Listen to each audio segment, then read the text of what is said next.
guys, tuloy pa rin ang biyahe natin guys.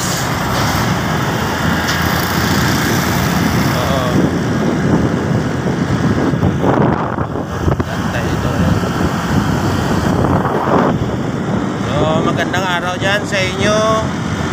Maganda rin bang araw sa inyo ngayon? Ito yung kaganapan ngayon sa Iloilo. Dito tayo sa ilalim ng araw. Parang walang bagyo na, no? Wala nang bagyo. Kaya makagalaw-galaw naman tayo na maayos, ah. Mahirap kasi yung tag-ulan, no? Nakakasira sa biyahe. Dito tayo ngayon, guys. Dito tayo tumaan ngayon sa flyover, ah.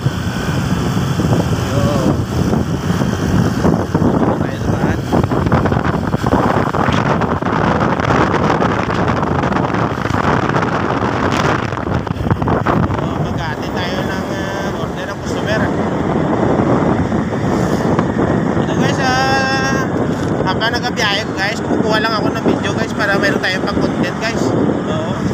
Kasi mahirap kasi minsan gumawa ng content na parang hindi natin alam sa sarili natin.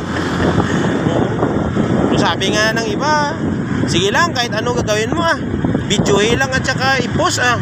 Pero mas maganda naman guys na namimili naman tayo ng mga magandang video, ah. Katulad nito, traffic. Dito tayo dumadaan guys sa gitna guys, oh. Yan. So makikita mo na yan, ay traffic din pala sa Iloilo, no? Traffic din sa Iloilo. Yun. Tsaka si kuya magaling rin pala magsingit-singit kahit nakawanans, no? Yan, oh. Yan ang modernize, oh, guys, oh. Modernization guys. Yan ang mga pumalit dito sa jeep ng mga Iloilo guys, ah. Yun, modernization. So yung mga Euro 4 guys, mga Euro 4. Alam nyo yung Euro 4 guys. Yan mga Euro 4 yan guys. Maganda daw yun, electric daw yan guys. Wala daw pollution guys, pero gasolina pala yun na tugong nila. Sabi daw nila may bagong sasakyan na darating sa Pilipinas.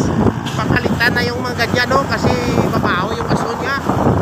Sabi daw nila electric guys, electric. Yun pala yung dumating, gasolina pa rin yung gatong.